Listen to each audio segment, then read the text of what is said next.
I knew this evening would test my patience the moment Olivia said, "It's just dinner." With her friends, just dinner meant 3 hours of comparisons in a room where the forks cost more than my paycheck. The restaurant was one of those places where the waiters glide like ghosts and nobody asks for ketchup.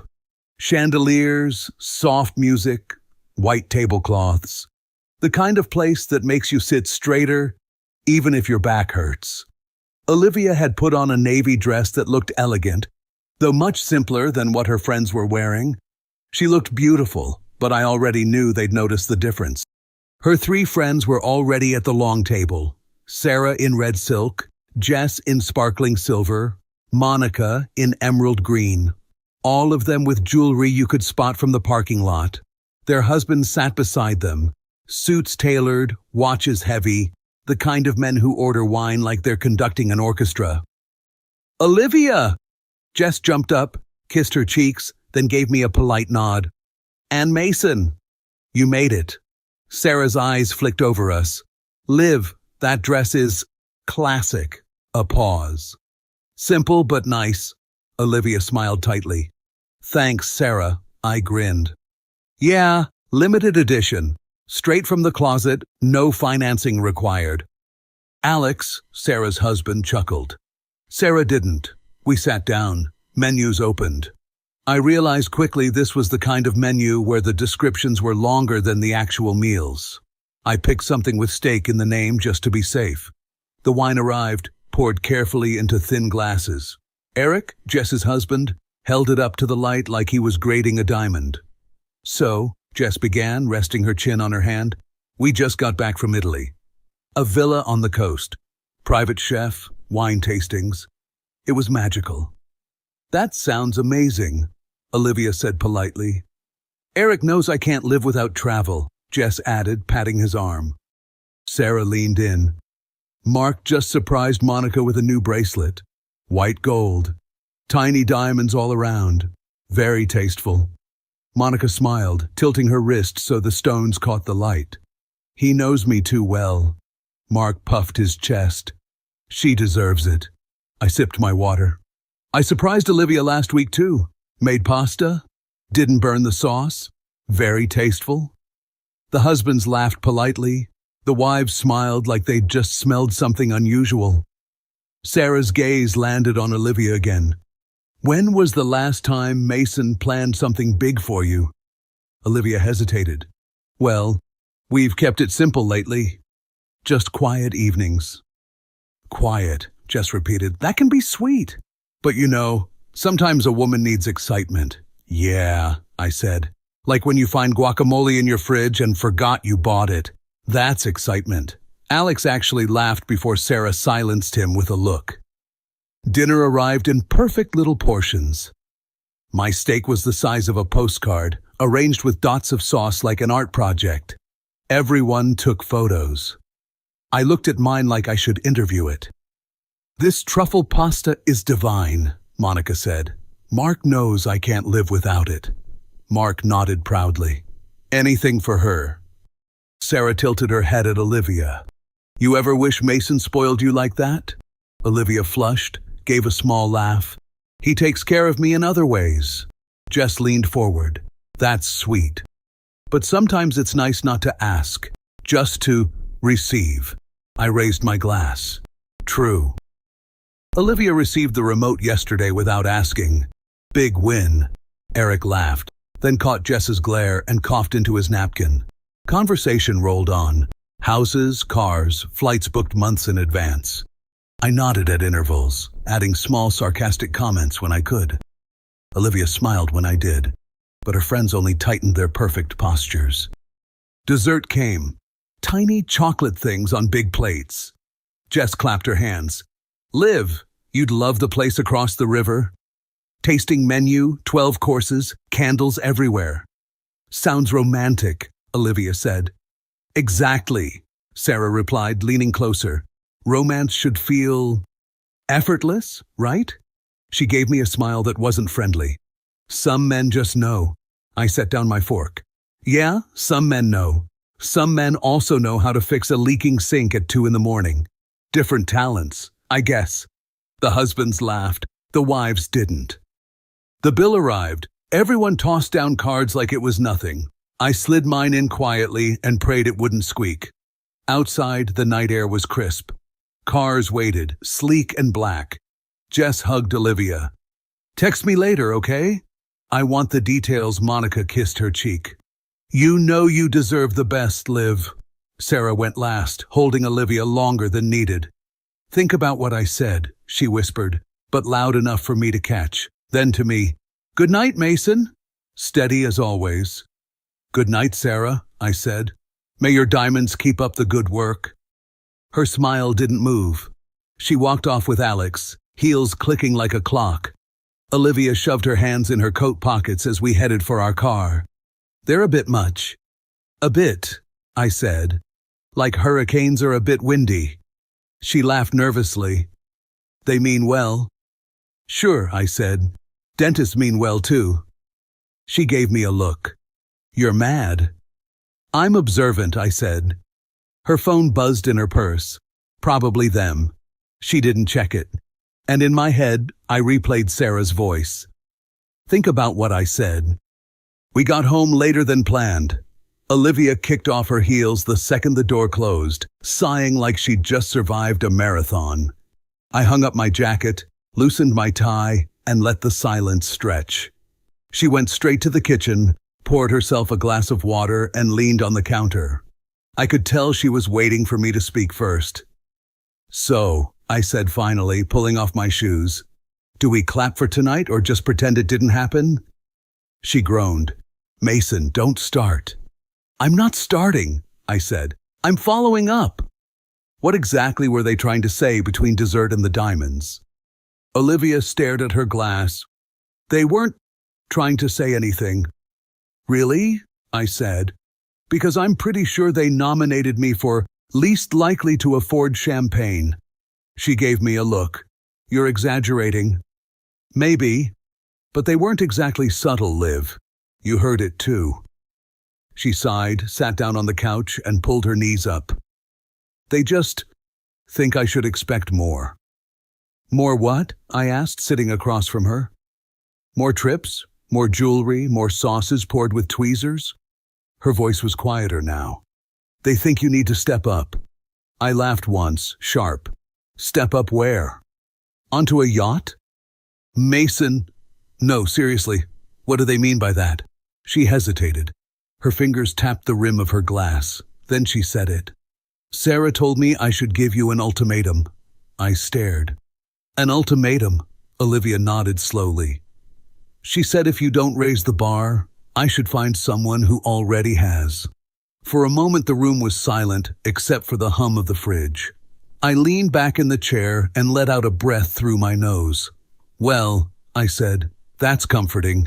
Nice to know your friends are running relationship boot camp behind the creme brulee." "She thinks she's helping," Olivia muttered. "Helping who? You or herself?" Olivia didn't answer. She stared down at her glass like the water might save her. "Did you agree with her?" I asked, calm but direct. She looked up, eyes wide. "No, I didn't say that. I do think you should try a little harder." "Yeah, I noticed," I said. "You smiled, you nodded, you let them keep talking." "What was I supposed to do?" she snapped. "Start a fight in the middle of the restaurant?" I shrugged. "You could have said something." "Anything." Instead, it looked like you agreed. Olivia groaned again, pressing her hands to her face. "This is exactly why I didn't want to tell you." "Because you knew I'd be upset?" "Because I knew you'd make it sound worse than it is." "Olivia, there's nothing soft about ultimatum. That's a pretty clear word." She lowered her hands, eyes tired. "I don't want an ultimatum. I don't want to leave you for someone with a bigger paycheck. But they keep telling me I should think about it, and sometimes I listen too much." I leaned forward. "So tell me, do you think they're right?" Her eyes darted away. "I don't know." "Wrong answer," I said, standing up. "Mason?" "No, really," I said, pacing now. "This is our life, Liv, not theirs. You want more? Fine, we'll figure it out." But the second you start quoting your friends like they're relationship prophets, that's not marriage. That's a group chat running our house. She flinched at that, then shook her head. You're twisting it. Am I? I said. Because from where I was sitting tonight, the entire table was a measuring contest, and I didn't even bring a ruler. Her mouth opened, then closed. She looked smaller somehow, curled on the couch. I hate this, she whispered. Me too, I said. But I'm not the one suggesting ultimatums over dessert. She hugged her knees tighter, eyes shiny now. I don't want to fight. Then stop letting them start it for us, I said quietly. We sat in silence for a while, the kind that isn't peaceful, just heavy. Finally, Olivia spoke. I let out a short laugh. Oh, so I need to try harder. Sure. Let me know if I should rent a private jet tomorrow or just start with the diamond starter pack. Mason, I'm not joking, she shot back, her tone sharper now. You can make fun of it all you want, but I'm tired of feeling like I'm the only one pushing. Right, I said, crossing my arms, because keeping this whole circus running doesn't count as effort. She glared at me. Sometimes I think you don't even hear me. And sometimes, I said, standing up, I think you only hear them. That landed. She opened her mouth, then closed it. Finally, she muttered, Forget it. Gladly, I said, walking toward the bedroom. The silence that followed wasn't peaceful. It was the kind of silence where every sound, the fridge humming, the floor creaking, felt louder than it should. And in that silence, one word kept circling in my head. Ultimatum. It clung to me like smoke. Morning showed up like it didn't remember last night. Gray light, quiet kitchen, the faint smell of perfume on the hallway rug. Olivia moved around the apartment in a straight line. Phone, coffee, mirror, closet. We said morning at the same time and then ran out of words. She set her mug down and opened the group chat. I didn't ask which one. I could hear it just by the way her face tilted toward the screen. Quick taps, half smiles, the tiny inhale people do when they read something that agrees with them. Jess booked the place for 7, she said, walking past me in a robe. They have a live pianist and good lighting. Apparently that matters. Lighting always matters, I said. You can't post a memory if it's under bad bulbs. She stopped. Can we not do the jokes today? I wasn't joking, I said. I was keeping it light. Like the bulbs, she pressed her lips together. The day kept going. While she did makeup in the bathroom, I stood in the doorway and watched steam curl around the mirror. Her phone buzzed on the counter, little bursts of outside opinion. She didn't reach for it. She didn't have to. It would be waiting, patient and sure of itself. What are you thinking about? She asked, not looking up. Cabinet hinge, I said. Also electrolytes. You know, man stuff. Funny, she said, but it sounded thin. She chose a dress that said, I belong at a table with candles, then tried 2 others that said exactly the same thing with different straps. She held up earrings to her ears and turned sideways, as if she wanted a second opinion from the wall. I stayed out of the reflection. Some days help is help, other days help is a scorecard. You're staring, she said. I'm memorizing, I said. For what? For later, I said.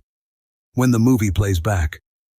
She gave me a look I couldn't file and went back to eyeliner. We passed each other in the hallway a few times like colleagues sharing an office. Polite, careful, pretending the air wasn't heavy. She asked if I'd eaten. I asked if she wanted coffee. We said thanks and no in the wrong places and let it go. Around noon she put on music, not loud, just enough to fill the edges. Up-tempo, happy, a little too shiny for a morning after. I took my laptop to the table and stared at an open document until the cursor felt like a heckler. Her phone buzzed again. She read, smiled, typed, paused, deleted, typed again. I watched the dance out of the corner of my eye. Advice always arrives dressed as encouragement. Are you working? She asked. I'm waiting, I said. For what? For the part where I understand what I'm supposed to do. she sighed. I told you, try harder. Right, I said. I keep forgetting the syllabus. She stood in the bedroom doorway and did a final mirror scan. Front, side, head tilt, breath. She looked beautiful in a way that had nothing to do with price tags. Then she adjusted a strap that didn't need adjusting and checked the time like she was already late to someone else's expectations. 7, she said, mostly to herself. 7, I echoed. She grabbed a clutch, then the bigger bag, then returned the bigger bag because it ruined the lines. She moved her wallet to the clutch and put back 3 things she wanted to bring but didn't have room for. At 6:30, she stood by the door and slipped on heels. She put on her coat and looked at me like she'd misplaced something, then decided she hadn't. You're quiet, she said. I'm measuring, I said. Measuring what? What it costs to keep up. She exhaled. We really don't have to do this. You're right, I said. We don't. She set her hand on the knob. I'll be back by 11. Take your time, I said. Good lighting deserves it. Her jaw twitched. She opened the door and paused. Mason, I want tonight to be easy. It will be, I said. The door clicked shut in that polite way doors do when they know too much. The apartment inhaled, then settled into a quieter shape. I stood there for a moment, not to be dramatic, just to confirm that the room felt exactly like a room should feel when a decision is standing in it. Then I walked to the bedroom closet. Her luggage lived on the top shelf, 2 suitcases that nested like a secret, the small cosmetics case with elastic loops, a fabric shoe bag with a broken drawstring she refused to throw out. I pulled everything down and laid it on the bed, then sat on the edge for 5 seconds of stillness. I opened the larger suitcase and started at the bottom. Jeans first, then dresses, then the sweater that looks expensive because she wears it like it is. I rolled things instead of folding them so they wouldn't wrinkle. My hands knew which pieces she reaches for when she's tired, which ones she saves for dates, which ones she says don't fit but keeps because memories fit differently. I filled the shoe bag with the nude heels that go with everything and the sneakers that go with honesty. I wrapped them in tissue so the leather wouldn't scuff and tied the broken drawstring in a knot that would hold for one more trip. The charger went in a side compartment. The hairbrush slid next to it. Her travel-size perfume. I checked the closet again and took the black scarf she always forgets until the wind reminds her. It wasn't a purge, it was a map. I closed the first suitcase and listened to the zipper run like a sentence ending. The second one was for smaller things. Socks, underwear, the book she said she'd read someday, the face mask she never uses but always packs, just in case. I placed her jewelry roll on top and tied it closed with the same carefulness I use on the trash bag when the whole day is in there. I wheeled both suitcases to the front door and parked them beside the coat rack. They stood there like 2 patient bouncers waiting for names. I adjusted their handles to the same height because it looked better that way. Then I cleaned up the bed, smoothed the comforter, and put the empty hangers together. I took out the small trash and replaced the bag. I wiped the counter. If you're going to change something big, the little things should not be a mess. For dinner, I made toast because I didn't feel like pretending to be hungry. Butter, salt, a plate. I ate standing up and drank water after because the glass was right there, and so was the sink. The clock turned its hands without asking my opinion. At 8:10, my phone buzzed. A message from my brother. Game tonight. You watching? I typed, sort of. Watching my own. He sent back a basketball emoji and a question mark. I left it unread. At 8:30, the upstairs neighbor practiced the same piano line 6 times and got it right on the 7th. I said nice out loud to no one and meant it. Progress is progress. At 8:50, I opened the window 2 inches and let in a stripe of October air. It smelled like leaves and other people's dinners. Somewhere down the block, a dog made his case against a scooter. The scooter accepted. I sat on the couch with tea I didn't want and looked at the suitcases. They didn't look threatening or sad. They looked like an if. If you want more, the door is real. If you want here, choose here. I thought about last night in that bright room with the quiet forks. I thought about the jokes that landed wrong and the laughs that landed late. I thought about Sarah's steady voice and Jess's lifted brow and Monica's soft way of saying hard things. Mostly I thought about Olivia's face when she said try harder. Not mean, not cruel, just certain, the way you sound when you repeat something often enough that it becomes yours. I picked up my phone and opened the app for the French place. The reservation reminder still sat there for next Thursday, smug and tasteful. I canceled it. Reason? Plans changed. Next, the bracelet. I prepared it as a gift. I opened my email and pulled up the thread with the boutique. Please process the refund. The owner wrote back 3 minutes later, of course. I'll reverse the charge tonight. I thanked her and stared at the sent folder until the letters stopped meaning themselves. For a minute I imagined not packing anything, just canceling and staying, keeping the surprises in my pocket until she noticed. But you can't prove to a committee that you were planning to be enough. Committees grade what they can see. So I arranged the evidence on the floor and pointed it at the door. At 10, Olivia sent me a text. Be home by midnight. I typed, cool. She added a heart. I left it hanging there like a decoration in the wrong room. I tried a show, then turned it off. I tried a book, then put it back. I walked to the door, checked the suitcases, and returned to the couch like I'd forgotten why I'd stood up. I thought about writing her a note and decided against it. Words are cheap when actions have already paid. At 11:42, a message. On my way. I wrote back, doors open. It was. The clock had just passed midnight when the key turned. The sound wasn't dramatic, just a soft metallic click, but it carried the weight of a verdict. Olivia stepped in, still smelling of perfume and restaurant air, cheeks flushed from wine and laughter that had clearly ended the second she saw the suitcases. She froze in the doorway, heels stopped tapping, eyes went wide. Mason, she breathed, like my name was now a question. Evening, I said from the couch, calm, steady. Her gaze snapped to the suitcases by the door. What the hell is this? Travel options, I said. Pick your destination. Either home or somewhere with better lighting. You packed my things? Carefully, I said. Folded, zipped, even the charger. You won't have to beg Sarah for one when she inevitably forgets hers. Mason, this isn't funny. I'm not laughing, I said. I'm done pretending this is just harmless chatter from your friends. Her jaw tightened. She stepped closer, pointing at the suitcases. You're overreacting. I raised an eyebrow. Am I? They've been auditioning me for replacement since appetizers, and you've been letting them direct the show. Tonight, you walked out like you were applying for a promotion. She crossed her arms. You think I want them to decide for me? I think you let them speak louder than you do, I said. And I'm tired of competing with a group chat for Husband of the Year. She flinched, then straightened. You think this makes you look strong? Packing my stuff? Daring me to leave? I leaned forward, elbows on my knees. No. It makes me look finished.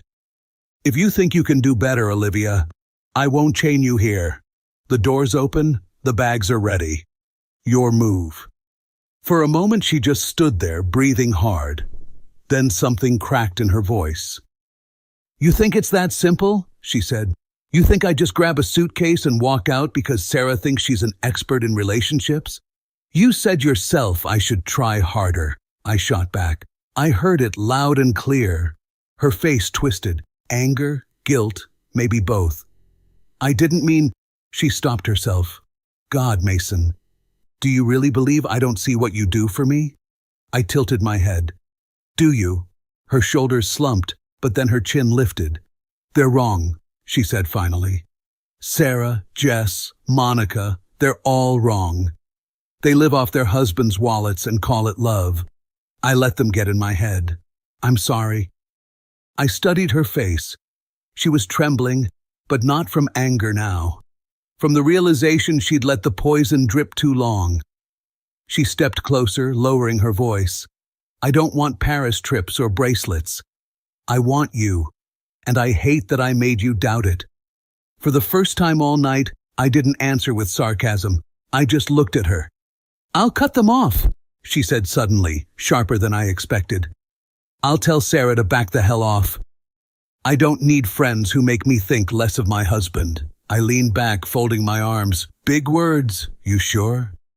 Yes, she said without hesitation, because I'm sick of walking out of dinners feeling like I should apologize for not being married to a billionaire. I'm done. The silence that followed wasn't heavy anymore. It was raw, open. Finally, I nodded toward the bags, then unpacked them. She let out a shaky laugh, half tearful. You really folded my sweater, didn't you? Neatly, I said. It's on top. Couldn't risk wrinkles in case you stormed out dramatically. She cracked a real smile then, the kind I hadn't seen all week. You're impossible. Maybe, I said, but I'm yours. If you want me. She swallowed, then knelt by the suitcase and unzipped it. Not crying, not begging, just decisive. I do. And as the zipper slid open, it sounded less like luggage and more like something heavy lifting off the room. The morning after Olivia unpacked her bags, the apartment felt different. Not lighter, not heavier, just sharper, like everything had edges again. She moved quietly, making coffee, then came to the table where I sat with mine. I talked to them, she said, no hesitation. I raised an eyebrow. Already? First thing this morning. She set her cup down and looked me in the eye. I told them if they keep disrespecting you, if they keep treating you like you're not enough, I'm done. I won't keep friends who drag my marriage through the mud. I blinked. I wasn't used to this side of her, direct, protective, drawing a line. And what did they say? I asked. Jess tried to laugh it off. Monica stayed quiet. Sarah, she sighed. Sarah said I was being dramatic. I told her I wasn't. I told her I've made my choice and it's you. If they can't respect that, then we're done. For a second, I just sat there. Then I leaned back, letting out a slow breath. Well, remind me to never get on your bad side. Olivia cracked a small smile. You already are, but you're also on my side, so it cancels out. I chuckled. Math checks out. That conversation stuck with me, in a good way. For the first time in weeks, it felt like we were on the same team. Still, part of me knew Sarah wouldn't just fade into the background. People like her don't retire gracefully. They wait for a stage. 3 days later, the stage showed up in the least glamorous place possible, the grocery store. I was in the produce aisle, debating whether the organic apples were worth the extra $1, when I heard the unmistakable click of designer heels. I didn't even need to look up before I heard her voice. Mason? Sarah said smoothly, like she'd just spotted prey in a nature documentary. What a surprise. I glanced at her cart. Perfectly arranged, avocados lined up like soldiers, flowers that matched her scarf, sparkling water bottles stacked like decor. Because, of course, even her groceries had to look expensive. Sarah, I said flatly, picking up a bag of oranges. Didn't know Whole Foods doubled as a runway. She gave a little laugh, tilting her head. Always with the jokes. Tell me, how's Olivia? Great, I said. Why? She leaned on her cart, sunglasses still on indoors. Well, last time we spoke, she seemed conflicted. I just hope she's not letting herself get too comfortable. A woman like her deserves to reach higher. I set the oranges in my cart. You mean higher like Italy, Villa higher? Or bracelet with tiny diamonds higher? Her smile widened. You know what I mean? Sometimes women need a push. Ultimatums work wonders. I straightened, looking her dead in the eye, calm, steady. Funny thing about that word, Sarah. Ultimatums are for hostages. My wife isn't one. Her smirk wavered, but she recovered. Don't be sensitive. I was only trying to help Olivia see her potential. Help? I let out a short laugh. You mean convince her she's better off without me? That's not help, Sarah. That's sabotage with a side of wine. She blinked, finally taking the sunglasses off. Mason, you're taking this too personally. No, I said evenly. I'm taking it exactly as personally as I should. You tried to cut me out of my own marriage, and Olivia made her choice. You lost. She shifted her weight, the first crack in her perfect posture. So what now? You keep her on a leash so she doesn't listen to reason? That was my cue. I smiled, leaned on my cart, and said, "Oh no, Sarah. No chains, no leash. Olivia stays because she wants to. Every single day. That's what scares you, isn't it? That she chose me, not the life you keep advertising." The smirk was gone now. Her lips pressed into a thin line. I gestured at her cart. But hey, great flower choice. Matches your scarf. You win the style points, at least. I pushed my cart past her, leaving her frozen between the apples and the bananas. For once, Sarah didn't have a rehearsed comeback. She just stood there, holding her sunglasses like they might shield her from the fact that not every woman wants her brand of happiness. When I got home, Olivia was curled on the couch with a blanket and a book. She looked up. "How was shopping?" "Educational," I said, dropping the bags on the counter. "I had a chat with Sarah." Her eyebrows shot up. "And?"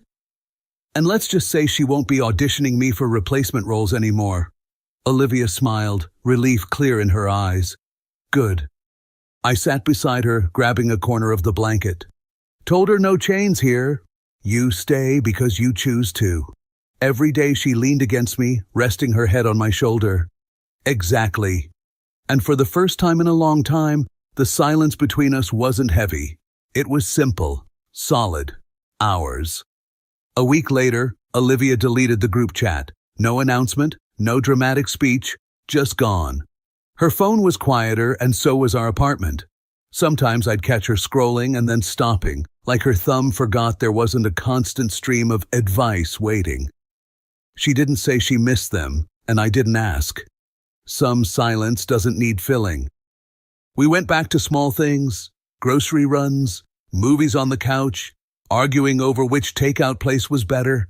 It wasn't glamorous, and it sure as hell wasn't Instagram-worthy, but it was real. One night, Olivia curled up next to me and muttered, half asleep, "You know, they were wrong." "All of them?" "Yeah," I said. "Yeah." "Because diamonds don't hug you back." I laughed quietly, kissed her hair, and turned off the light. If love was a competition, I'd have lost it months ago. But it wasn't. It was a choice. One she made every day. And that was worth more than any bracelet Sarah could flash in a candlelit restaurant. If you felt this story hit hard, drop a like, subscribe for more, and share your thoughts in the comments. Your support keeps Steelheart beating.